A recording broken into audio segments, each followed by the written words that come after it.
Local government elections are often described as the foundation of Nigerian democracy.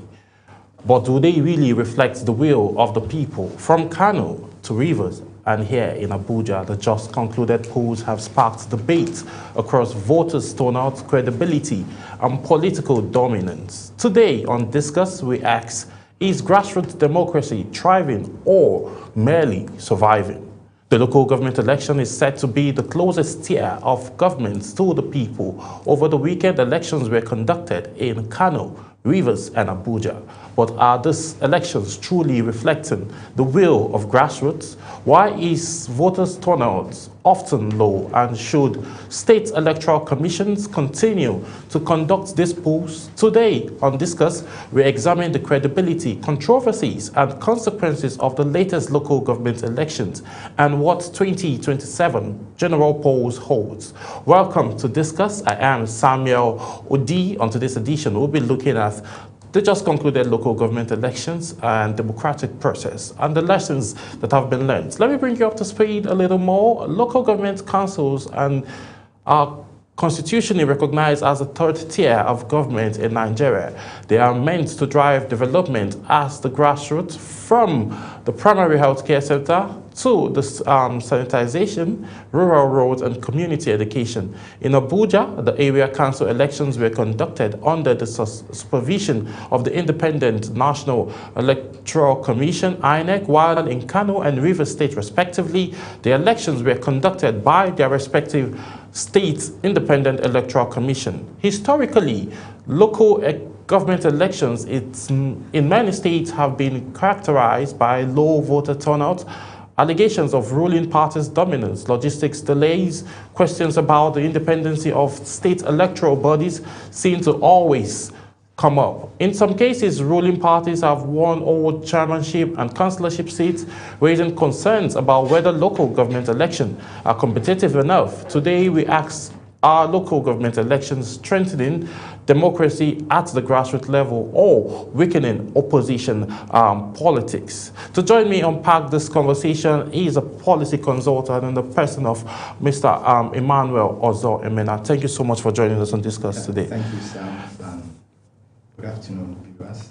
Yes, so this is just something very interesting that we're going to be talking about. I mean, the ongoing electoral reform act that is still that has just been concluded and passed, which some persons are still frowning over it. But we would be leaving that aside and just focus more on the elections that were conducted in Kano State, River State, and here in the capital, respectively. All of these elections happened over the weekend on the 21st of February. One major talking point we have and has been a massive comparison, and it's something that most Nigerians have spoken about, is around voters' turnout.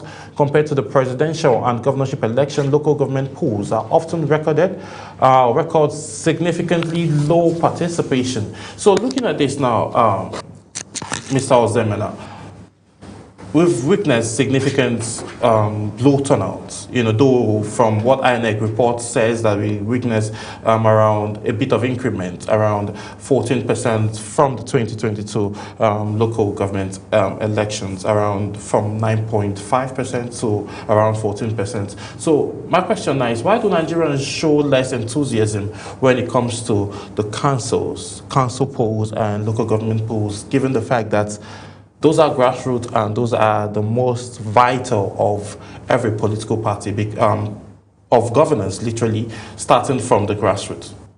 Well, I think first, in your first is to say the elections that happened on Friday. We had elections in 30 states, yes. On Saturday, rather, yes. 21st of February. We had area council elections in the FCT, which were conducted by the Independent National Electoral Commission, because they are also act as the State Electoral Commission for the Federal Capital Territory. Yes. And we have 6 area council and 62 councillorship wards, council wards within the FCT. And in Kano, there were 2 seats for the State House of Assembly. Yes. So it's also INEC that conducted it, as well as the 2 seats for, I think in River State. In River State, yes. Yeah, for perhaps people who had resigned, vacant seats, as a result of resignation. But in Kano, I think the occupants had passed on. So yes, so the seat became vacant. So, but again, our focus is on the local council elections in FCT. For INEC, perhaps seems to be praising themselves or commending themselves for having done a good job, saying that they moved from 9.4% to 14%. In my view, that's not a good job. Because if we have that number in the Federal Capital Territory and you are talking about 14% over 100, that's not a good matrix in terms of assessing voters' turnout. But by and large, I think there were some, mixed management of that process. For instance, there was no need in the first place to have declared curfew. In fact, I remember I witnessed virtually all the elections under the Fourth Republic, beginning from December 1998. For area council elections, you do not declare curfew because it gives people the opportunity to be able to go over to their polling units and vote. And then probably could get back to their business. No, not and get back home. Yeah, it's a question and get back home. Because the moment you declared curfew, you were like created even several hours. I mean, by 8 on Friday, everybody, the whole road were locked down. No, it's not an emergency situation because people needed to move around. In fact, there were cases of people who needed just to cross to the other side of the road where their polling units are located, and they say you can't go anywhere. Yes. And I mean, if you go to social media, people were telling their stories. Yes. So what you have done is to deprive those individuals the opportunity to go and cast their votes. So invariably that also could have influenced or, in the aftermath of those lockdowns, that would have affected the low turnout. And what low turnout shows in a representative democracy is actually not too good, because you need to have it's a core representative democracy because of its participatory nature.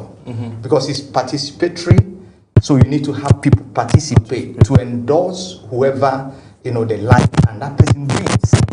It provides even legitimacy for the administration, and also connects whoever is elected with the people he claims to, he's supposed to, by extension represent, either as a chairman of a local government or an area council or vice chairman of the area council or a council, because incidentally this is the closest you can get in terms of to the people at the grassroots.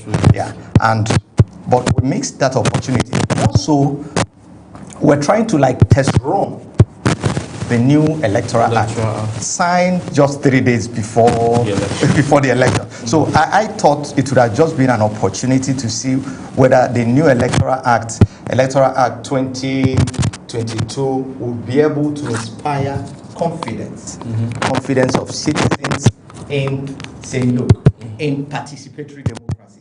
But from the outcomes in terms of the turnout, it's not too good. And in Rivers, in Kano, they're also reporting that low turnout. It's not good for deepening democracy. Okay. Do you think that you made mention of the states of emergency that was placed in the Capital Territory by the FCT Minister Nyesom Wike? Do you think that contributed to the numbers of voters to the numbers that we saw, meaning the decline? Do you think we would have had more numbers? It could have had there's every probability that could have affected voters turnout, because the point is that even when you say we are declaring curfew, you don't use the word curfew. You can say restriction of movement. In fact, in the past, that's the term term. they usually use. Not curfew. It's restriction of movement. You know, communication is very important. Yes. Yeah. If you use the wrong word at the wrong time, it has a way of, you know, creating either fear, either anxiety, and what have you. Yes. So if you say movements are restricted, but again, if you are going to your polling unit to vote, all you need to do is to show your voter's card. Look, my polling unit is located across the road. So I want to go and vote. It's a very simple process. Incidentally, you are going there to exercise your civic responsibility. I mean, a couple of, I think sometime last year, we had a bill in National Assembly that was going to make voting compulsory. Now, how are you going to implement it? Assuming we had that compulsory voting and people are prevented from coming out or from accessing their polling unit, that's not good enough. And then again, there's this ghost around election organized management in Nigeria, where this issue of logistics in this time came by two ways. In some areas, I've read reports by election observers that the materials arrived late. Now the question is that INEC headquarters is just across, is in the city, and why would material arrive late? Yes. Because that material arriving late has become a perennial issue in Nigeria's election management. And then there's this also what many people have reported. Oh, suddenly your polling units have been relocated. I'm sure all over the place people have been complaining. Oh, I got a test that my polling unit has been relocated. And some of those tests were delivered very late. There's a journalist who said his own text arrived around 12 noon or past, and he had on got the same day of on the same day of the election. So even if you're going to reallocate polling units for whatever reasons, a week ahead you should have known. Look, we need to either because we don't want long queues on the line and all that, but communicate that matter ahead. Yes. But it wasn't. And on the morning, some say they got it on the morning of the election, and they were now thinking, trying to figure out where the new location is. Yes. So there was something that happened in 2023 election. I think INEC should have, built on that of when you get when you can check using a GPS where your polling unit is located, and that was very helpful in terms of being able to locate your polling unit. And I'm not sure in this election that very app was still working, because I used it to locate my polling unit, to reconfirm my polling unit during the 2023 election. So I think what is simply showing from this experience is that we need to invest in technology. Invest in technology, even though we have also seen that politicians, by their nature, seems to be anti-technology, or you could say they're afraid of technology. Because if this text or these messages had come on time, say a week to the election, and I now know I have been reallocated, all I need to do, and there's a technology to aid, I can press that technology, and then I will know where the new polling unit is located. Yes. So, I mean, it's some conspiracy theories could even be saying that, look, this could be gerrymandering, because the concept of gerrymandering is simply create a confusion on the election day about polling unit, about all kinds of things, so that people, you have a low turnout as a way of, ensuring that you have a predictable outcome. But I don't know, that's actually conjecture anyway.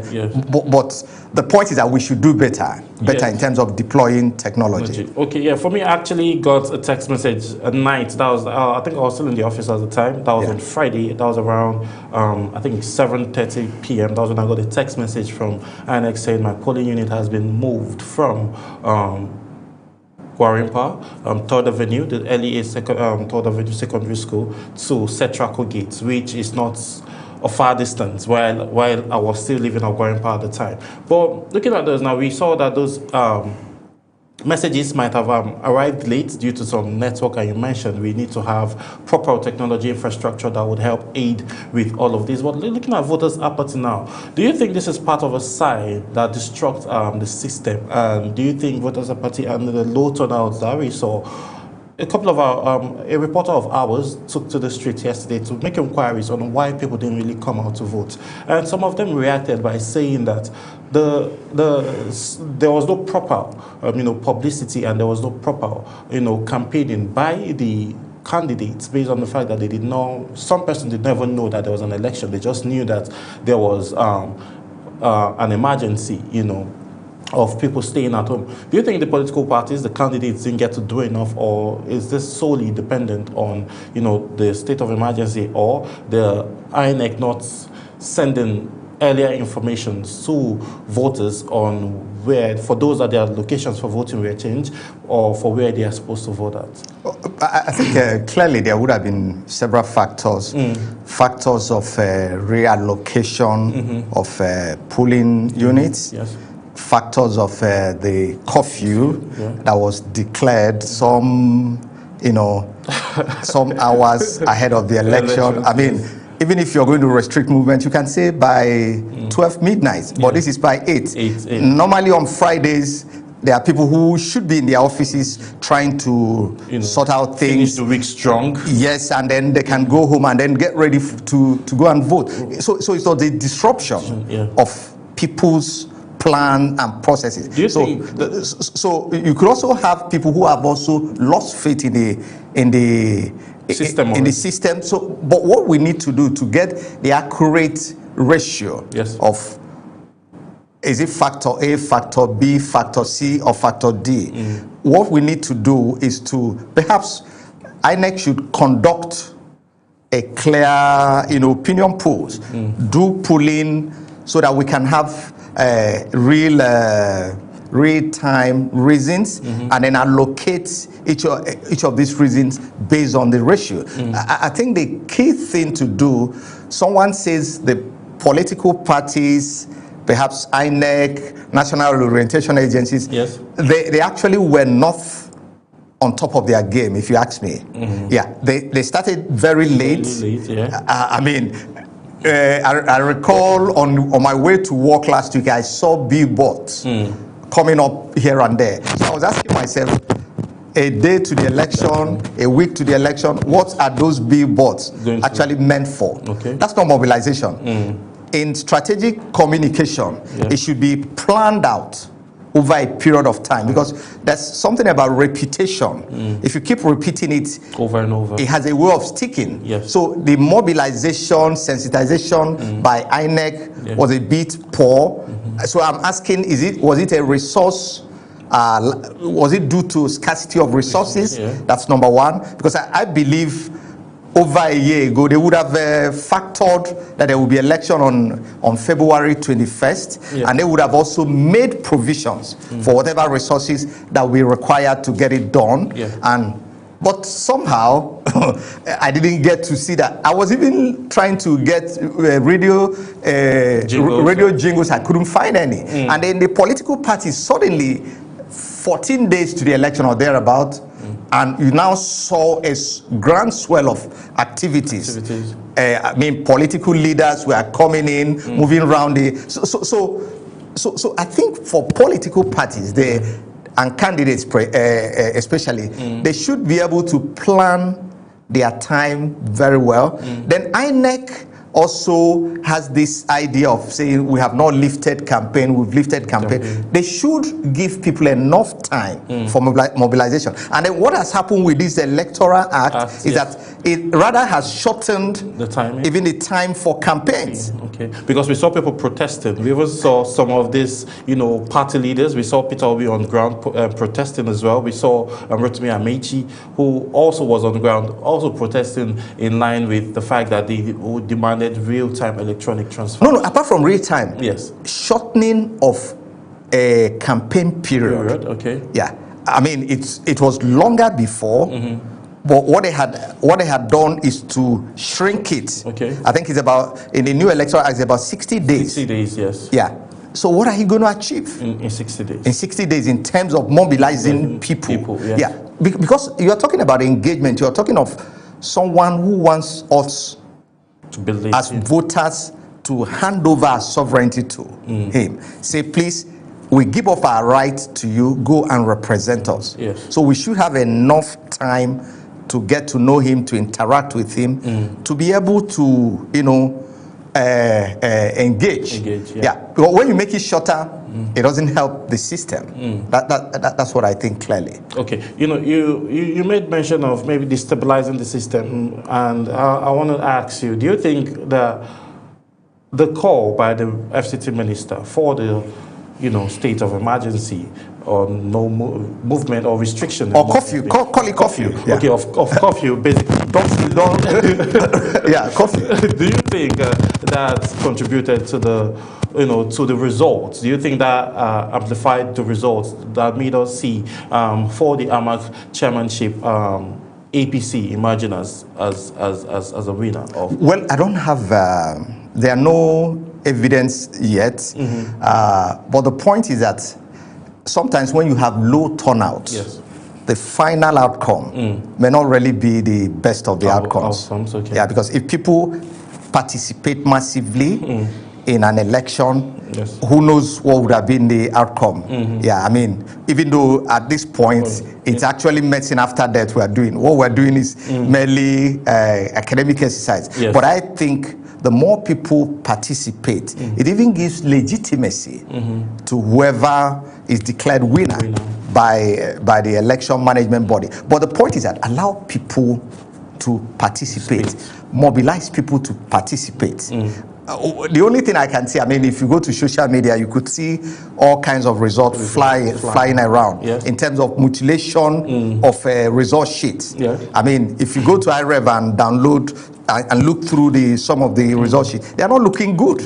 Yeah, we are still at the point where, for instance, the total number of accredited voters is higher than the total number of results declared. Yes. Yeah, meaning that somebody somewhere would have tampered with that process. I mean, go to the iRev and take a look at results that were uploaded. In fact, I think on the election day, as at 5 p.m. or 5:30 thereabout, yes, I noticed that when I checked the iRev, there were 65% of upload. Were even at the close of polls. It means that either the presiding officers would have used incident form as a way of tabulating the results. Because the point is that if you upload the result in real time at the polling units on the iRev, or what they now call on the iRev, what it does is that it builds more confidence. Yes. The issue of mutilation that you see everywhere wouldn't have occurred. Yes. Is it that somebody had an afterthought and say, oh, please, it's like our numbers are not adding up, let's find a way of adding it up. But let's see whether the candidates or the contestants will be ready to go to the election tribunal and then perhaps use some of these as evidence. But again, is it really worth it? Going through litigation processes and not, because sometimes it looks like a waste of time. This conversation continues as we'll be looking to see whether the citizens are very much aware of the importance of local government elections in their daily lives. We'll be having this conversation immediately after this. Stay with us.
Many thanks for staying with us, and we've been having conversation around democracy and also looking specifically around the just concluded polls here in Abuja and also River State and Kano State, but we're measuring more on what happened in the capital.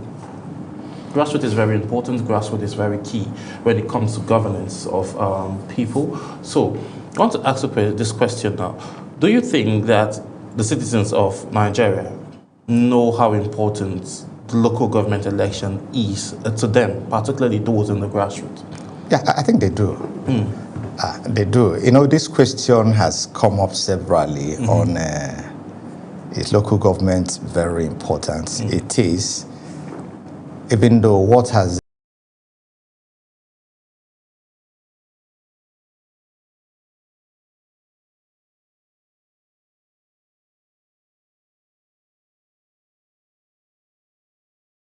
units, the federal and the states, and local government, as it were, the laws for the local governments are made by the state houses of assembly. That's why you have differences. Some states have a 3-year tenure, yes. Some have 2-year tenure, years. Some have 4-year tenure, depending on the circumstances and whatever the state houses of assembly thinks is the best within their locality. So, does this have to be within the comfort of the 1999 Constitution? Yes. Yeah, because one of the responsibilities of the state houses of assembly and the National Assembly is to legislate for local government. Okay. So while the National Assembly legislates for area councils within the Federal Capital Territory, the State House of Assembly legislates for the local councils within their states. Yes. So, but again, over time, there's been this issue about autonomy and all that, direct allocation and what have you. I don't have problems with that. But what I think is, if we are practicing federalism, or if Nigeria is a federation, then we should begin to talk of more of accountability to the people. Okay. I mean, take for instance in Washington, D.C., which is a local government under a mayor, an elected mayor, who is like a local government chairman. Yeah. The party in power is actually the current mayor of Mayor, I think, Braddon, in DC is a Democrat. Yeah. So it's not that issue of it must be our party member. That's the only place where I think the state governors have mixed it. Because that decision should be taken by the voters in the state. In fact, in 2015, there was something that happened in in India. India has over 900 million registered voters. And in New Delhi, I think the registered voters in New Delhi, they're over 20 million or thereabout.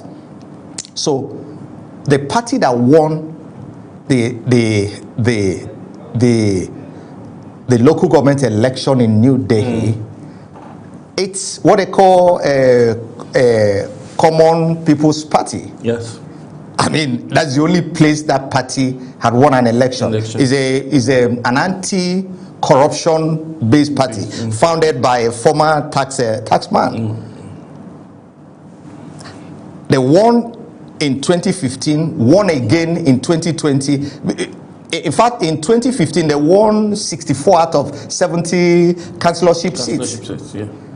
Because that's what people in New Delhi, the capital of India, want. So if people voters in Washington, D.C. say, look, we want Democrats, even when you have a Republican president in place. So what we need to do and what the governors need to start doing, allow the people to decide the party to be in charge. The only thing the State House of Assembly need to do is on the tenure of the local government and just basic framework. but the decision should be taken by the voters in the state. But you see a situation where governors become agitated about the party that to win election in the local government area where they govern. I mean, that's no longer democracy. Because one of the things that will deepen democracy is where you have diversities. Yes. I mean, where voters decide what they want, who they want, the party they think their program is best suited for their local environment. But governors most times would think, and the ruling party perhaps at the federal level would think, look, if we don't control the local councils by having our party men there, it means we are not acceptable. No, that's not true. That has nothing to do with that. It's simply, maybe perhaps people who live in a ward might think, look, want to vote in APC or want to vote in ADP or want to vote in Labour Party or whichever party they want. Allow them have that councillor. Maybe that councillor best represents their aspiration. That's essentially what democracy is all about. Democracy is about electing someone who represents your aspiration. I mean, assuming we have independent candidacy in our constitution, it would have been someone can say, look, I think I'm popular, let me test my popularity, and then run as an independent. Even in the First Republic, we had people who were elected to parliament, who were elected to what they then were calling a county council, as independents, who did not want to align with any party, who ran on their own reputation, and they won elections. These are the ways to deepen democracy. If you say, are people not interested? Sometimes people say, say now party A is in charge of that state, so why am I going to waste my time? But how do you think that all of this, how do you think all of this, party A, for instance, now, here in the capital, we have a PDP minister, and we have an APC president, which a lot of persons have argued that the PDP minister is working for the APC government. So, away from the capital, how do you think this has hampered democracy, and do you think people get to elect their own leaders, or leaders are just imposed on the citizens of Nigeria? When you talk about the imposition, I think the voters still have a lot of leverage to determine what happens. Except maybe voters has given up. It's only the voters who can decide, we concede. Either by not coming out to vote, they are not participating, or staying aloof. But if a majority of the voters say we would participate, I mean, they will get better outcomes. So that means you're saying they should have reacted when the minister of the FCT said there's going to be a curfew starting. No, not reacting. What I even found funny around these elections, I mean, FCT election, was a candidate saying I stepped down a day to the election, or 24 hours to the election, or 48 hours to the election, or 72 hours to the election. So I looked at it, I said, look, it simply shows those candidates have not read the 1999 Constitution, as it were. First, the political parties sponsors candidates. And by precedence of the courts, the position belongs to the party. An example is this. In Rotimi and Amaechi versus INEC, 2007, what did the Supreme Court rule? Rotimi Chibike Amaechi was dropped after the PDP primaries as a candidate of the party and replaced with a Celestine Omeha. And Celestine Omeha was the person who campaigned, who had a poster running for the governorship election under the platform of PDP, and he won. But the court said, yes, he won, but that victory belonged to PDP. Then the second leg is that Celestine Omeha was not the rightful candidate of the PDP. That switch or that add and drop was not properly done.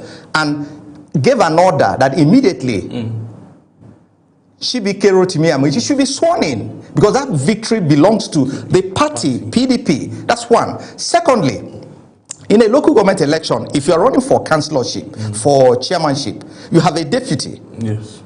So if the chairmanship candidate resigns, the vice chairman becomes automatically the candidate. And because it's a joint ticket, so that election goes on. So if their party wins, he will be given an opportunity to nominate a deputy chairman, who will now, that deputy, they will send the name to the state legislative, to the local government legislative councillors for confirmation. That's the law. So somebody writes to INEC, I have withdrawn. So in that case, there's another case.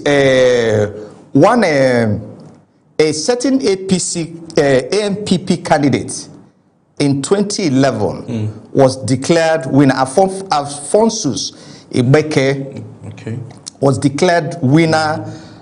No, in 2003, Chidimo, who was elected as a senator-elect for Abia South. There was a lot of controversy. The man said, I stepped down. I won't challenge the outcome of the result. Because his constituency or his people were telling him, look, we have our man of the PDP candidate. If he goes there, he will become Senate president. And he finally said, step down. But the AMPP went on to file an election petition. And that petition was heard. Because they are saying, this is our seat. So the point is that there are a lot of things politicians do. Sometimes in reflection, I'll say, has this person actually gone through the law? These people do they have legal advisors on the legal interpretation of what they are doing? Sometimes they think, okay, if I withdraw late, it means the party no longer has a candidate. But that's not true. And you notice that even in places in Amak, in Buhari, where the candidates say they have stepped down, PDP was still on the ballot. Because under the Nigerian Electoral Act, is the party's logo that are on the ballot. Not, if you see the ballot paper in the United States, they will write the candidate's name, stroke the party he represents. But here is the party logo that is. Usually when the party logo, when INEC makes some of these their mistake and the party logo is missing, they say the party logo is not there.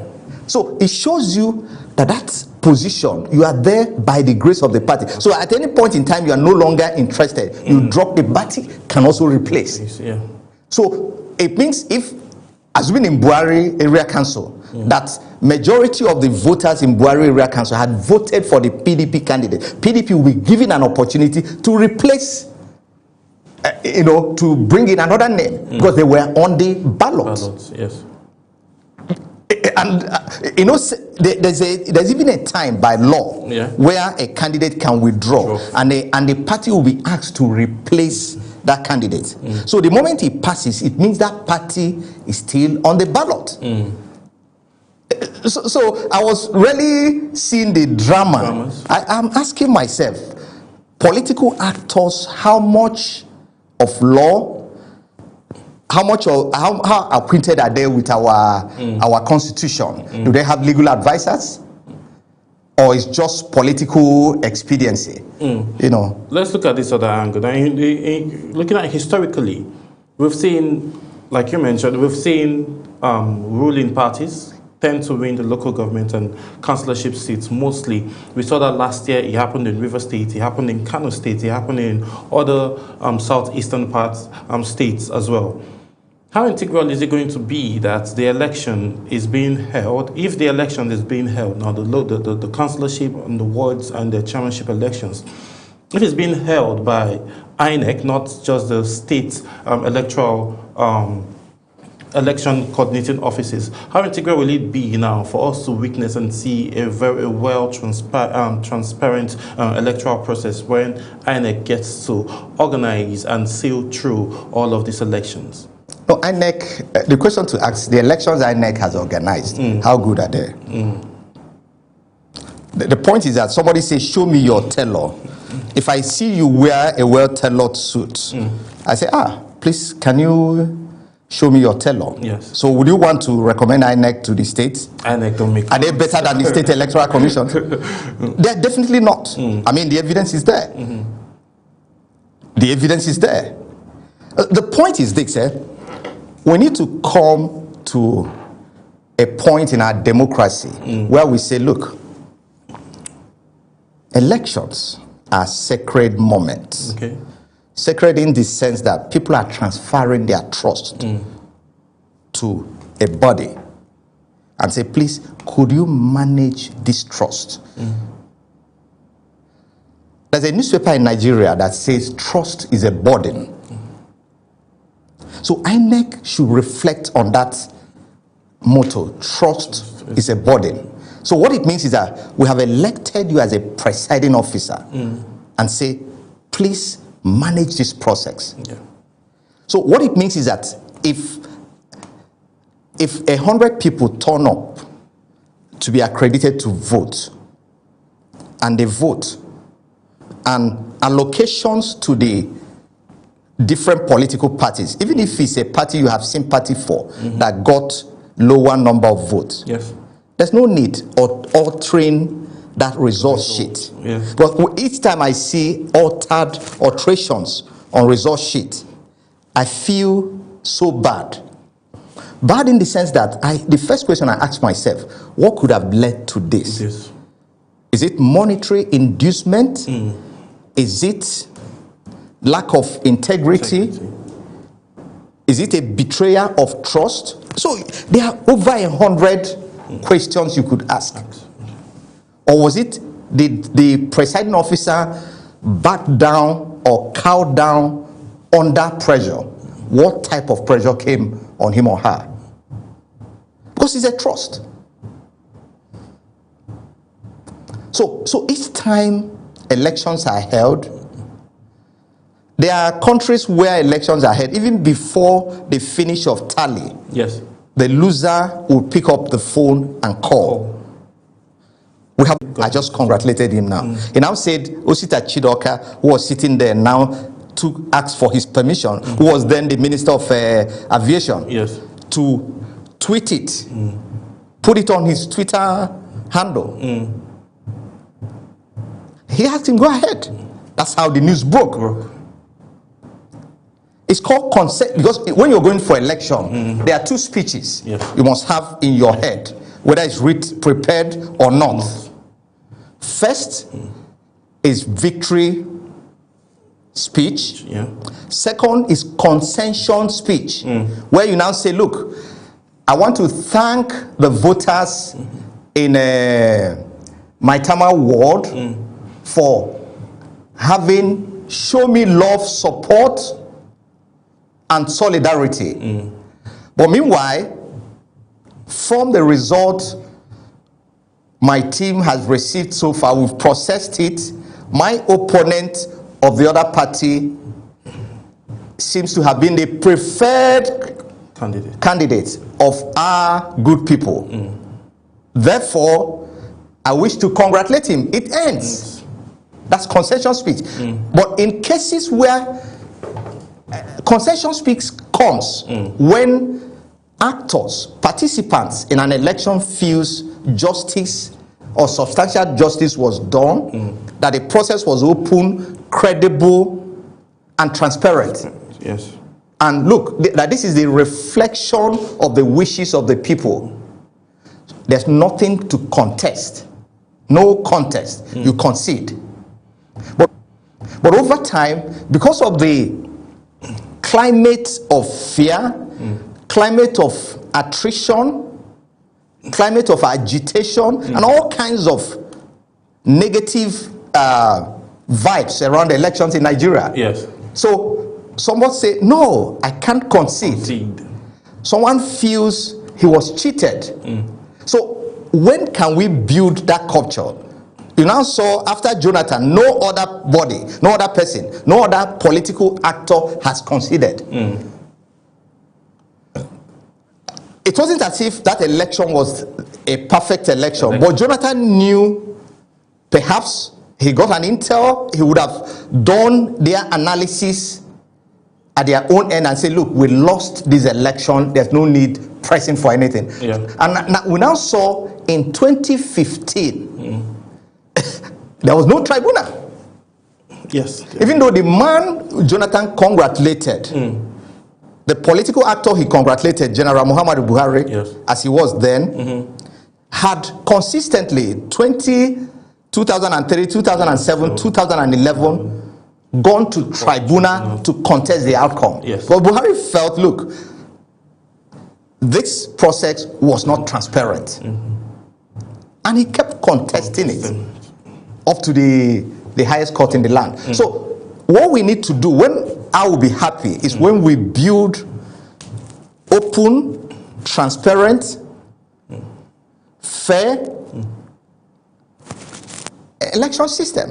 Okay, what are the key takeaways now to look at after this? You mentioned at the RF that the numbers were not tallying and all. So what should we look out for now going into a proper election year, which is 2027, where we'll be having the presidential and governorship House of Representatives? The election of elections will be happening in 2027. What should INEC look out for, and what should the citizens of Nigeria get themselves involved with in terms of being aware of the electoral process, and also how well can they participate in the electoral process? Well, I think even before 2027 general election, we have two outstanding elections. In Osun and Ekiti. And Ekiti State. Or what they call off-cycle election, before the full cycle comes in just by this time next year. Yes, we should be gearing up for election by this time next year. By this time next year. So what we need to do, as it were, is look, election is not war. Yes. Never. Election is simply that sacred moment where citizens say, look, we want to transfer our trust to someone else, to a representative. That's why it's called representative democracy. Yes. Where, because all of us can be sitting in the National Assembly. We now say, okay, let's have a representative sit on our behalf. Yes. And then get back to us. Whatever decision that should be taken there, he should consult us. Aggregate our opinion. That's the idea of town hall. Part of the reason why when people were protesting, they say, look, the decision by National Assembly not to sign on to automatic transmission of the result electronically is because that does not represent our wishes and aspiration. And the National Assembly members were saying, look, there's no network in my place. And somebody said, look, but I came back from home the other day. There's network. There's network. I transacted. I mean, there's POS everywhere. Yes. So the point is this. People who are so elected should represent, should at every point in time ensure that their decisions and deliberations fit into the aspirations of their people.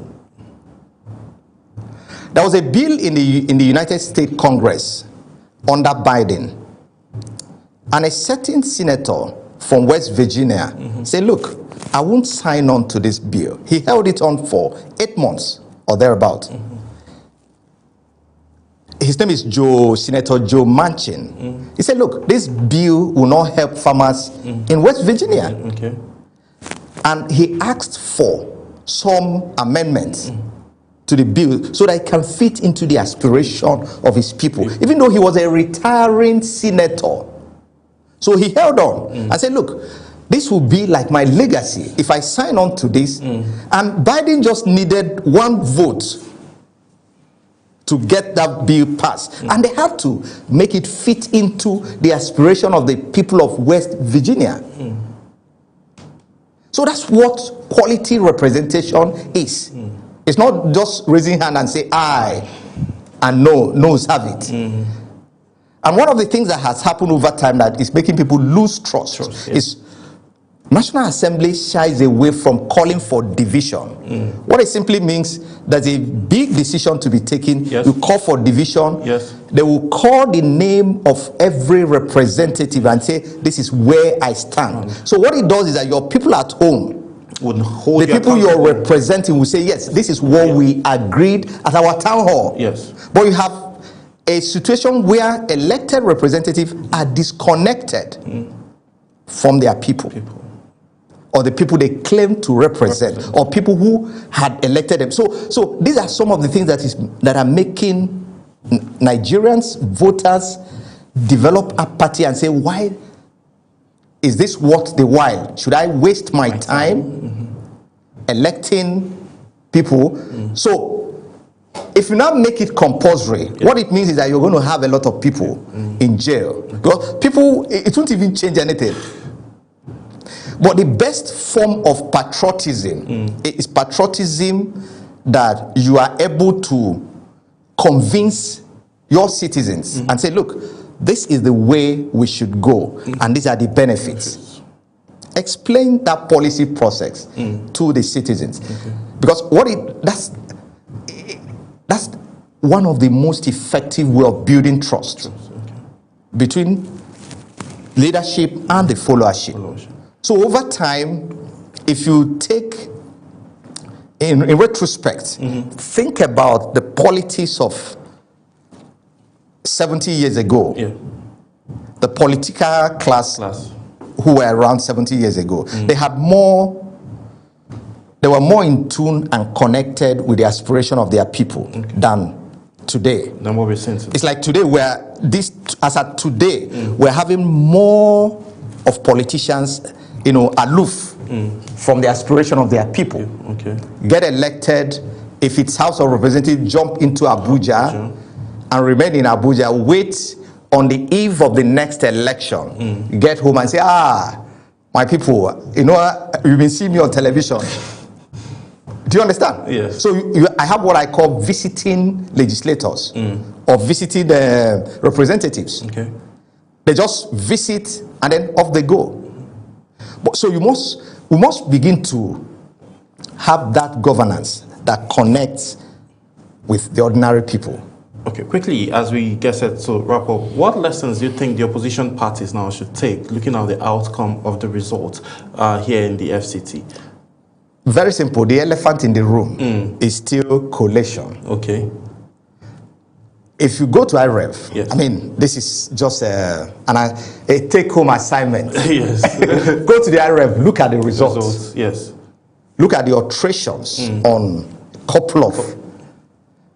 So the question is that it means coalition is still the problem. Now, when we say automatic transmission of the result from the polling unit, what is the quality of even the result that is being transmitted from the polling unit? Why? Because the point is, I thought what they should do is get a plain sheet and write the scores for the parties. If you want to write 12 and 112, they are not the same thing. You now write 12. You now come and cancel and write 112. In fact, sometimes what happens is that they will even forget that they have written the total number of accredited voters. I think that when you look at those, that's usually when it shows. In fact, there was one I saw, the same signature, signed for everybody, the same name, and the same, a presiding officer. So I was asking, what nonsense is this? Was it one person that did the whole work? How come? So what I'm saying essentially is, let's build trust in the electoral process. All right, I want to say this is how much time will permit us to take on today's edition of Discuss and Building Trust. It's very essential, so as the citizens of Nigeria would definitely always go out to, vote for their their own preferred candidate. Thank you so much, Mr. Emmanuel Ozemena, for taking our time to join us on today's edition of my pleasure. Thank you, Sam. Emmanuel Ozemena is a policy consultant, and this is the size of today's edition of Discuss. I'll see you again as we discuss further. I am Samuel Odi. Bye for now.